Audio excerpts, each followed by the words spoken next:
Ang nangyari, magbubunti. Tama ba? Oo, pero sa amin, sa pagkakas, walang tayo. Yan, pinasok na natin yung parang skinita para makatawid dun sa kabilang barangay. Kabilang street pala. Pantayan ng MMDA, Task Force, Special Operation at SCOG, Sidewalk Clearing Operation Group. Yan, pupuntahan nga natin yung Barangay 59 at i-coordinate yung complaint, no? Yung pupuntahan natin mga kasama ay sa complaint. Kaya ito, actionan to ng mga taga-MMDA. Dito ngayon tayo sa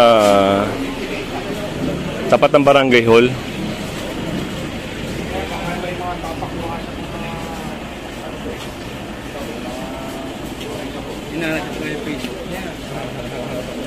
Ginakausap ni Sir Borrell, no? Yung isang residente dito.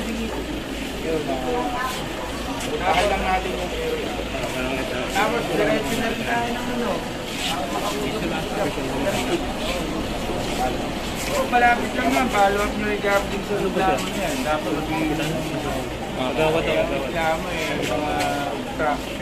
at yun, kinakausap nga ni Sir yung kagawa dito, no? Marami kayong makiklearing pagdating sa emission. Kasi talagang marami kong construction dyan.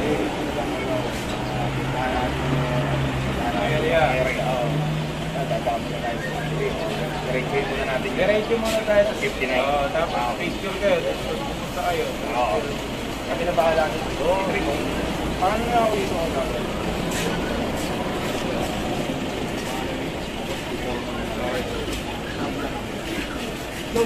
Maliit lang pala kuya yung ano? Maliit lang yung diesel. Maliit lang yung barangay. Yung barangay 59. Opo. Kaya lang, maliit lang yung, kuya, maliit lang yung 59. Ay, yung ano, 59 na area. 63 na daw yung ano, yung stretch yung diba eh. Boundary. Ngayon, yung pwede na, hindi. Kasi wala na papel ng 63. Wala tayo papel ng 63. Pero kung yung ano. At yun, base narinig natin mga kasama, no? Maliit lang yung Barangay 59 at ibang barangay na nakakasakop daw. So kung ano lang yung mai-clear natin ngayon, yun lang po. Yung, kung ano yung naka-complain, yun lang po ang i-clear ngayon. At ayun, napirmahan na ni Kagawad yung coordination paper, no? Pagka ano, bibigla lang.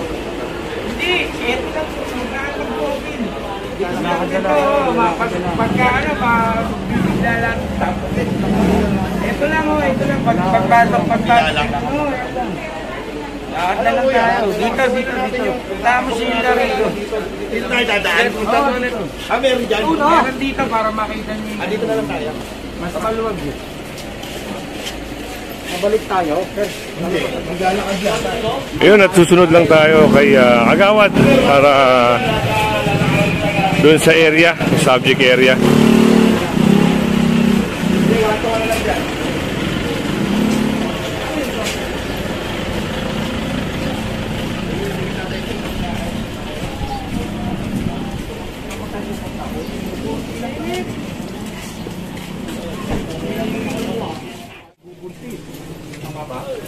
Pero sa amin, sa pagkakas, walang tayo.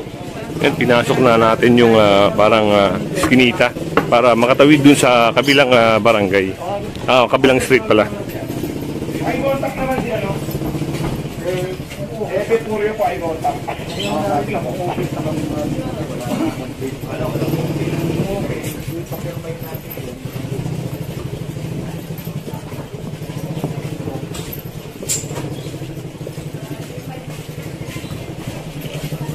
Ako, sama ka dito, picture natin yung ano, yung area lang yung positive pala to. Oo, tinawag na ito. Pero pag ganito na, tuloy ako. Kakapiraso lang yung wala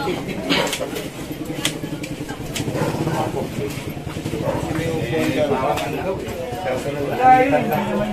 Saka yung bahay nung dinawag. Dead end na siya, kuya. Ay, no, dead end na siya.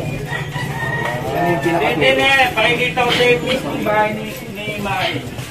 problema dyan, yung natira niya, baka nagpa-parking na hindi niya dyan. Tapos, yun yan. Tapos ito, ina-address niya yan sa 59. Tapos binibira niya si Manny. Pero ang nagpa-park talaga doon, 463 yun. 463 yun. Kasi may garage yan eh.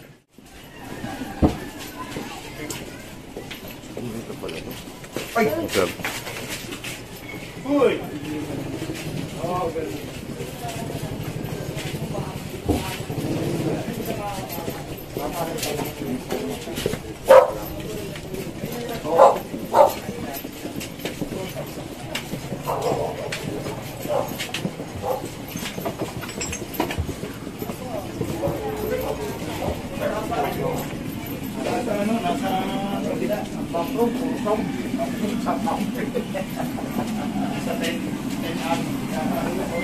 Yan, pagka pumasok kayo dyan, dyan nyo ng 10 hours. Tapos, kailangan pa kayo lumanap sa dyan. Masakang mga street. Oo, yung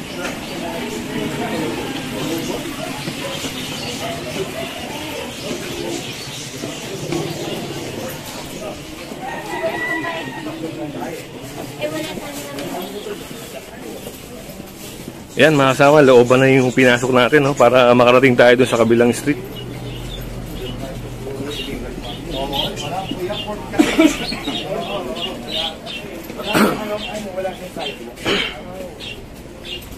ito lang yung bahagi ng 59. Yung kahabaan, 63 na. Eto.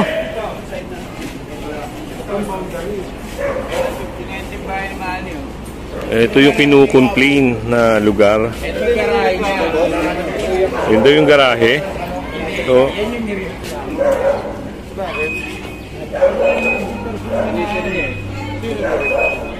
Ito, pag lumagpas na tayo rito, ibang barangay na ito mga kasama.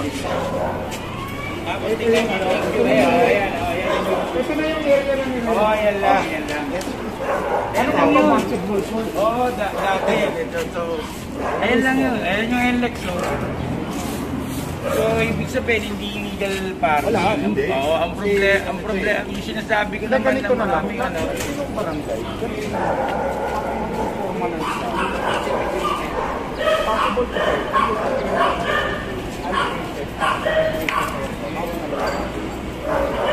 Hati pala na barangay ito. Kaya medyo magulo. Kaya yun. Ako parang pinagkakal naman yung mga ring. Kuha kayo ng coordinate. Ito, consider nyo parang allowed pa. Kasi ang concern ninyo, mamo, para hindi sila pumarada kung saan-saan, dito nyo pinabakarada. Possible yun. Oo. Para hindi Pero solusyon. Kaya lang, siguro sir, halos lahat kasi yan, puro 63. Hindi, dalawa kayo. Dalawa kayo. Hindi pa pwedeng ano. Hindi pa pwedeng isa lang kasi yung area, isa, pagamat dalawa pa rin. Okay sir. Pero sabi ko nga po sir, nagreklamo dyan, ang alam ko. So for the meantime, ang gagawin namin report dito, inallowed ng barangay na maging parking. Temporary. Oo, kasi wala naman. Kasi ang barangay, sasama sa scope. Yun na lang din gagawin. Ito sa barangay 63 siya. Ayun pala, magandang umaga po. May reklamo kasi dito, dumating dyan. Ngayon, naka-address barangay 53. Si Manny Palaka na naman yung kinareklamo. Na may parking daw sa illegal parking about dito sa emission sa kabaan. Tapos, mga sinasabag na mga kalabas, mga paninda na mga ayun, puta. Kaya matatanggalan rin yung lahat yun. Dapat talaga yun. Pinapasok na itong tinda ngayon. Oo. Dapat dito na yung kamukha nyo. Hindi pa naman. Ngayon po, gawad ko Ano siya? Admin kayo po yung admin. Kasi yan, concern din po kasi dito yung bison. Mga basura. Ano bang mga aso. Mga tindahan, no? Mga tindahan. Nakabalagbag lahat eh. Ano, kuya? Kaya pakitignan nyo lang rin. Sir, Sir admin, pasukin natin yung 63. Ang complete kasi namin, barangay 51. Teka, 59. Tawagan na si Kap. Pero nakikita namin problema, barangay 63. Ngayon kung... Kasi kung ang concern dito is MM Hison, Ito, plato. Tingnan mo, pagka Kaso lang, bakit barangay 51 ang Yan mga kasama, naka-address yung complaint sa barangay 59, pero yung address na nakasaad doon sa location barangay 63. Maraming MLB dito sa court ngayon. Dito, nandito sila sa court lahat. Pinakikiri pala ito yung reklamo pati yung mga tindahan, yung tibigin, pinapasok sa press. Iba nakakalat. Balo. dito kami, ito lang ang tao. Pinalilinis na. Dami na. Aabisuan na lang. Sabi ko, aabisuan na lang namin.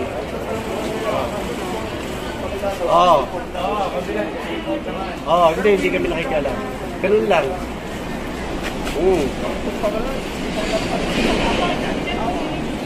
Hindi pa naman. Paano? Kailangan ba makakusita? The better po. Kasi, hello, Kap. Good morning po. Kap, sa MMDA po kami, Task Force Special Operation. May complaint kami na-receive. Barangay 59. Pero ang nakikita namin problema is barangay 63. Provided ang hawak namin papel pang barangay 59. Ang nagko-complain daw dito is taga-barangay 63. Ang baliktad naman nagre-reklamo daw taga-barangay 63. Ngayon ang concern naman namin, Kap, kasi ang papel namin is pang barangay 59. Pero kung magre-request kayo ngayon, kailangan lang namin ng a simple attachment na anong barangay. Mapayag kayo, clear natin, walang problema.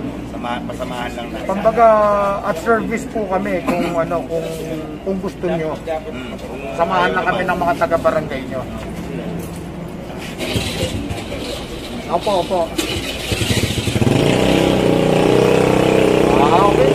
Kasi lang tayo, implementation na po kami dito. Siyempre hindi naman pwede sa amin yung pagsasabihan lang. Kung tigato, tanggalin namin. Nasa mandate naman po namin yun. Kaso lang siguro kahit na simple paper backup na requesting lang din ng barangay. Kasi ang papel po namin. Ano ko po kay admin.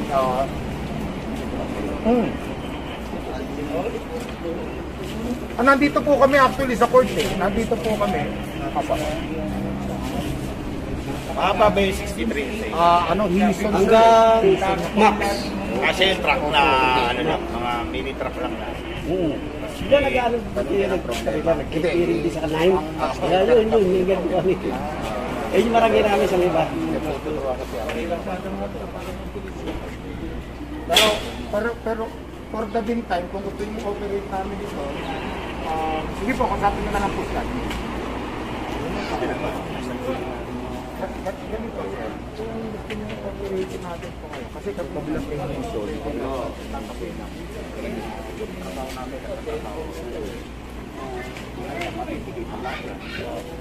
Ito pala mga kasama, ito yung parang Skyway, no? Tapat na ng Skyway yung lugar na to. Ito yung 8th Avenue, no? Sa area ng Caloocan.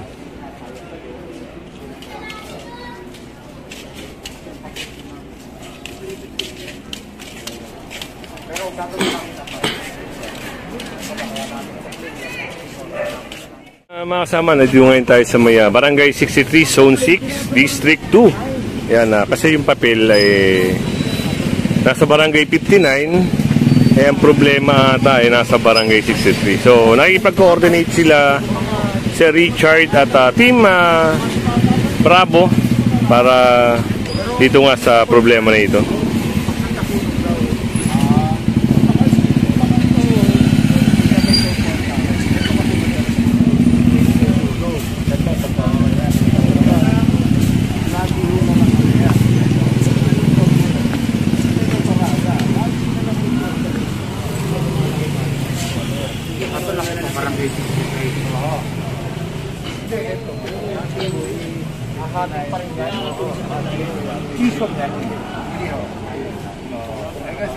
Ito kasi, mga nagtawa, Kapag natin, hawak si Sir Banner yung ano eh.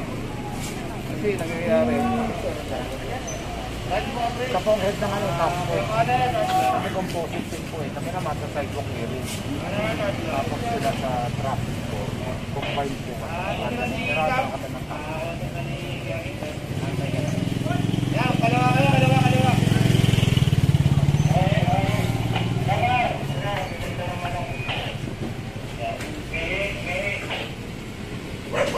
Dati kasi sa level namin, kunyari, dumating na kami sa area, no problema.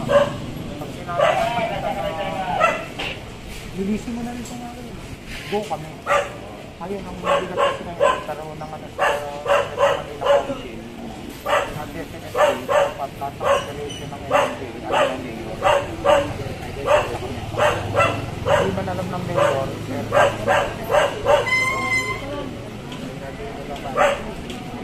ayun, parang makilala ako. Kami, nililinis ko na. Oo. Tagay mo yung area, tapos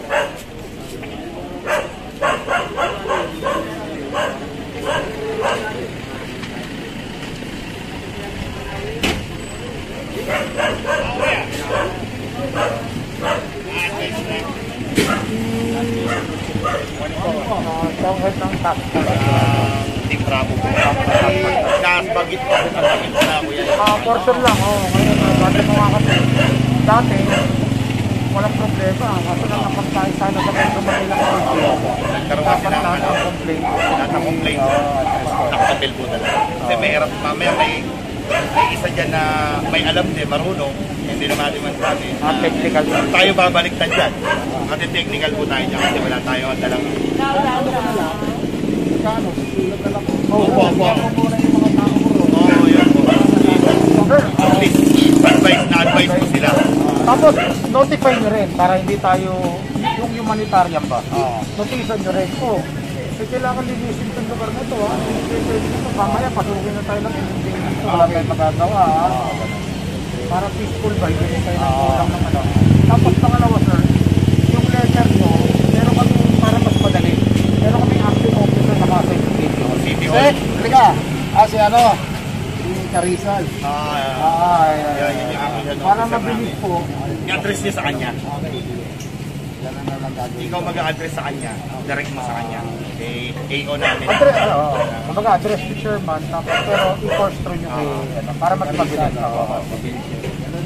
Para ma-prioritize din kayo. Pero kayo, pag nagabi ako sila, Ako. hindi ko na, kaya gagawa ako na.